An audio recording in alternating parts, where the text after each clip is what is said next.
오늘 아침을 여는 말씀은 사도행전 13장 1절에서 3절까지 말씀입니다. 안디옥 교회에 선지자들과 교사들이 있으니 곧 바나바와 니게르라 하는 시므온과 구레네 사람 루기오와 분봉왕 헤롯의 젖동생 마나엔과 및 사울이라. 주를 섬겨 금식할 때에 성령이 이르시되 내가 불러 시키는 일을 위하여 바나바와 사울을 따로 세우라 하시니 이에 금식하며 기도하고 두 사람에게 안수하여 보내니라. 사도행전 13장 말씀은 이제 땅끝까지 복음이 전해지는 것의 시작점을 소개하고 있습니다. 특히 안디옥 교회에서 누가 선교사로 부르심을 받게 되었는지, 그들을 통해 교회와 교인들에게 전달하시고자 하는 메시지가 무엇인지를 깨달아 알고자 합니다. 주님이 명하신 지상 명령에 따라 복음은 여러 사람들과 사건을 통해 흘러서 마침내 안디옥의 교회가 세워졌습니다.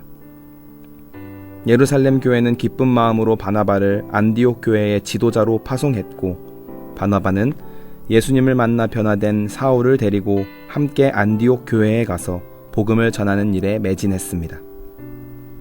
그렇게 세워진 안디옥 교회는 총 5명의 지도자들이 이끌어가고 있었습니다. 먼저는 바나바입니다.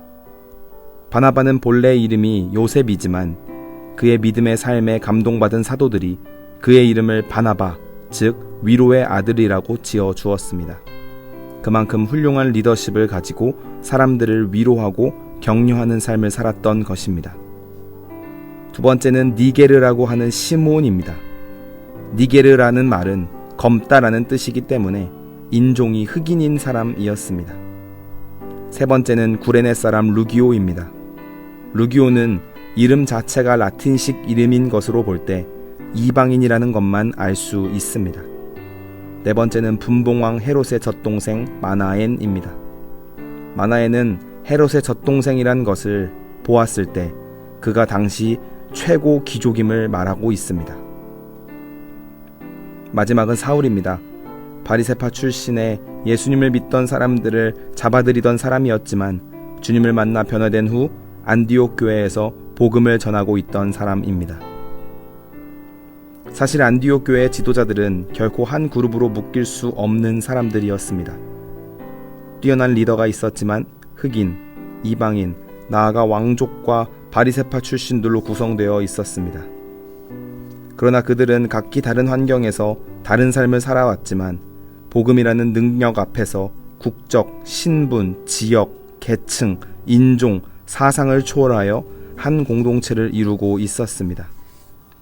사랑하는 성도 여러분, 오늘날의 교회가 이러해야 하는 줄로 믿습니다. 교회는 사회에서의 조건이 통용돼서는 안 되는 곳입니다. 그 모든 것을 뛰어넘어 복음 아래 묶인 한 가족이라는 믿음을 가지고 주님의 복음만을 생각하고 전하는 교회가 되어야 하겠습니다.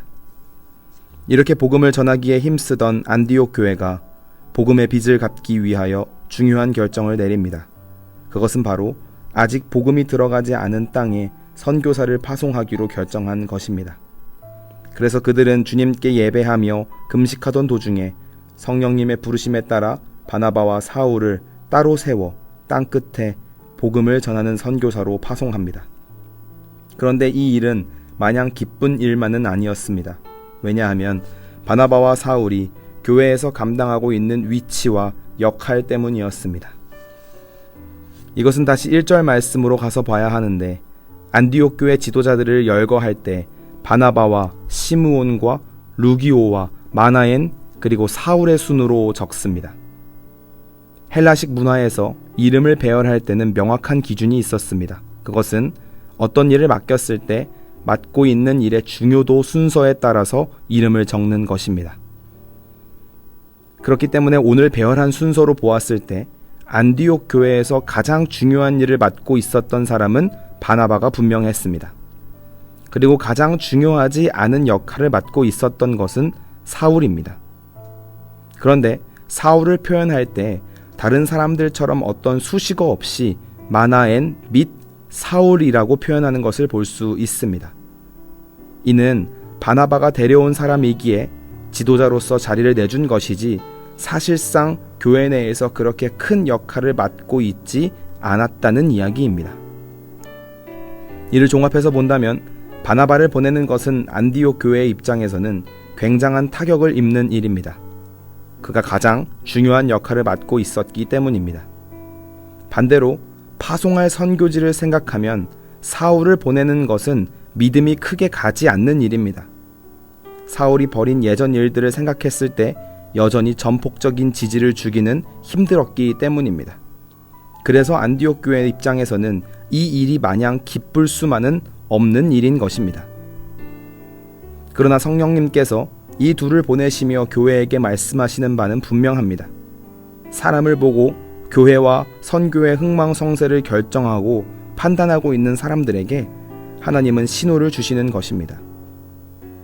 바나바가 없이도 교회를 이끌어 가시는 것은 하나님이시고 이방 땅에서 가장 쓸모가 없는 자를 들어서 복음의 꽃을 피워내시는 분도 하나님이시라는 것입니다.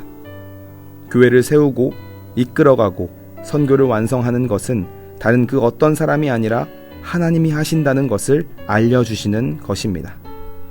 오늘 말씀을 통해 중요한 사실을 깨달아야 하겠습니다. 교회와 선교의 주인은 하나님이십니다. 어떤 뛰어난 사람이 있다 하더라도 그보다 주님이 더 탁월하십니다. 어떤 부족한 사람이 있다 하더라도 그분의 능력은 그것을 가리고도 남습니다. 오늘날의 교회가 가장 착각하는 것은 우리가 하는 일을 하나님이 도우신다고 생각하는 것입니다. 그러나 사람과 교회의 본질은 하나님이 하시는 일의 도구가 되는 것입니다. 그렇기 때문에 교회는 언제나 하나님의 통치와 다스리심 앞에 모든 것을 내어놓고 주님만을 따라가야 하겠습니다. 사랑하는 성도 여러분, 오늘 하루를 살아가시면서 교회의 주인이 되시어 이끌어 가시는 분이 누구신지를 기억하는 모두가 되기를 소망합니다. 그리하여 전능하신 하나님의 일하심이 삶 속 깊은 곳까지 느껴지는 귀하고 복된 성도님들이 되시길 간절히 소망합니다.